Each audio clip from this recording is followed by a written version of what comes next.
but I was in a band room with an old band of mine. I'd taken in a new song, and it wasn't verse, chorus, verse, and the guys weren't overly happy with it because it was a little bit odd in arrangement. And I thought that, you know what, I'm going to make my own band, and I'm going to do this the way I want to do it. And that was really how it started. So the scene in SA was basically the alternative scene. It was so small that you didn't really have a separation between metal, goth, punk. It was all pretty much one scene. It was quite small. A lot of the bands knew each other, so we all used to kind of hang out. You used to have bands coming into your band room while you were rehearsing. We used to rip the crap out of each other as well. So we gigged with each other. We used to put our own shows on. There was no such thing as promoters. I think there was one guy, and he managed to upset a bunch of people, so he went out of business really quickly. But everybody used to put on their own shows. It was DIY. Yeah, it was very That's DIY. We used to go put flyers on cars, and then you'd rope everybody else in to go do that. That was all before the social media stuff. And the social media stuff came out, it still wasn't very big because people just didn't have the tools to do it. Hosting was expensive anyway, so not everybody had it. International bands were few and far between though, because first of all, South Africa's really far out the way, and it's really expensive for bands to get to. So occasionally you'd get one when they came across, like as a stopover from Australia, like South America. That's where we'd pick them up. And also pre-94, other than Napalm Death, who did a sneaky gig, not many bands came to SA because of sanctions. So when we watched Maiden, it was how many people? 5,000 people. 5,000 people. I think, and there was twice as many Christians picketing. Mandasaw's still going. They've just done an album. Terminatrix is still going. Chaos Doctrine, they're Chaos still Doctrine's around. still going. So there are still quite a few bands that are still going from then, and then there's a lot of new bands come out as well. First gig in SA was, we played in a battle of bands. It went well, but it was complete and utter chaos. If I remember correctly, it was so damn hot I was barefoot. And yeah, it was in this tiny venue that every band did their first gig in, called the Winston Pub, which I believe is still going. So yeah, the UK, we played Metal to Masses in Cairns. We hadn't been on stage for 7 years. Our bassist had never been on stage at all. We spent most of the evening taking the edge off. So by the time we got on stage, it was a little of a technical disaster, but we had a great time. I think the audience did too, especially when your drum kit came to pieces. Yeah. Boredom. Yeah, it was boredom. There was a great big wide world out there that I wanted to see. I had already lived in various provinces in SA because we travelled around a lot when I was a kid, so to me it all looked the same. And obviously reading publications, magazine articles, especially watching videos and movies and stuff. There was a whole big wide world out there that we wanted to explore. Watching them broadcast live from Electric Ballroom at 1 a.m. in the morning on SABC 1, where they used to have that rock show, and you're just going, I want to go to the Electric Ballroom. And then you go to the Electric Ballroom, and it was nowhere near as great as you thought.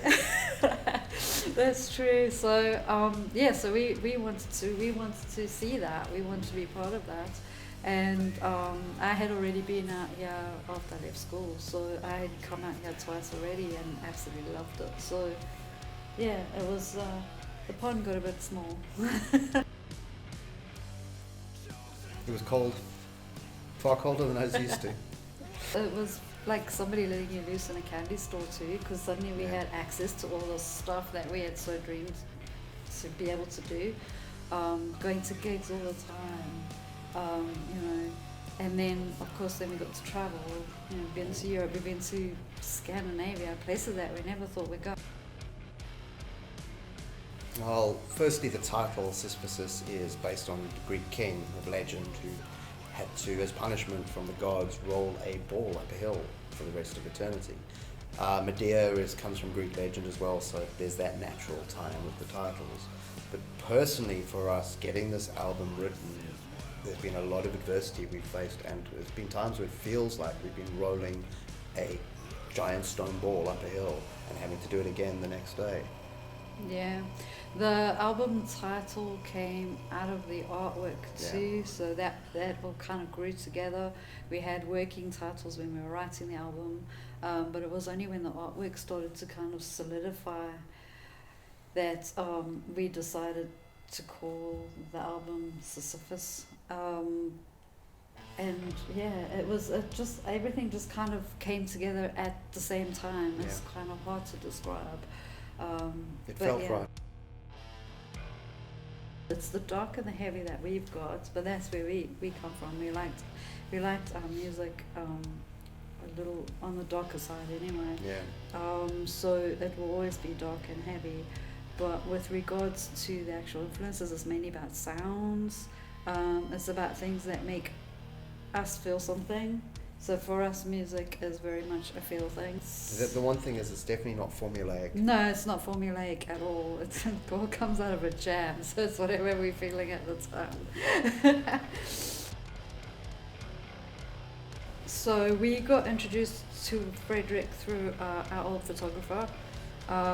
He was doing illustrations at the time. With Frederick, I mean, it was a completely interactive process with him where we collaborated to get the artwork done. It was actually a fantastic process because the whole thing again grew very organically. Discussions, ideas, dead ends, but what we got in the end really sums up the album. It showcased what Frederick does really well. Yeah. It's elements of us in it, and it's just this perfectly framed image that just works so very well with everything inside. I don't think we could have done anything else, to be honest. I think it just all came together like it should have done. We walked into the studio with 8.5 songs finished. The last one we kind of had a rough idea, but weren't quite sure how to approach it. So we recorded at Ruffle Studios in Nottingham and worked with Mike Bird and Jacob Jimothy Jordan Biscuits. We called him that because we could never remember what his name was. He was the assistant engineer. And the two guys were incredibly creative, incredibly supportive, and it was a really relaxed recording environment. And then our friend Dave, who originally mixed the demos, didn't mix on the album. Again, he understands that dirty sound we're looking for. Yeah. And then we had Jamie from Orgon Studios who did the final masters, which was really cool. We've just put together we're doing a little tour, Midlands tour with Egod from London and Ego from Northampton. So we've got 3 dates at the moment. That's in March. And there's some other shows currently being lined up at the moment as well. So yeah, just keep a lookout on the websites and socials to see where we will be next. It's primitive, it's ritualistic, and I hate when bands refer to live shows as rituals because we don't mean it in that sense. It's not like ritual magic or anything, but we just get into the music. So in some ways, I think to quote a stoner band, we're worshipping the groove. Yeah, our shows are very, very groove based. It's quite dark and sweaty affairs, very sweaty affairs. Sweaty affairs. Loud. Yeah, we have been told we're the loudest two-piece that a lot of people have ever heard, which I take to heart. Yeah. So for the next couple of months, obviously the album's going to be coming out, so that's going to be interesting because it's our first full debut. To get our music out to people that haven't heard it before, and long-term plans in really strange and obscure places. Yeah. Like in caves or... And here's a little teaser from Sisyphus.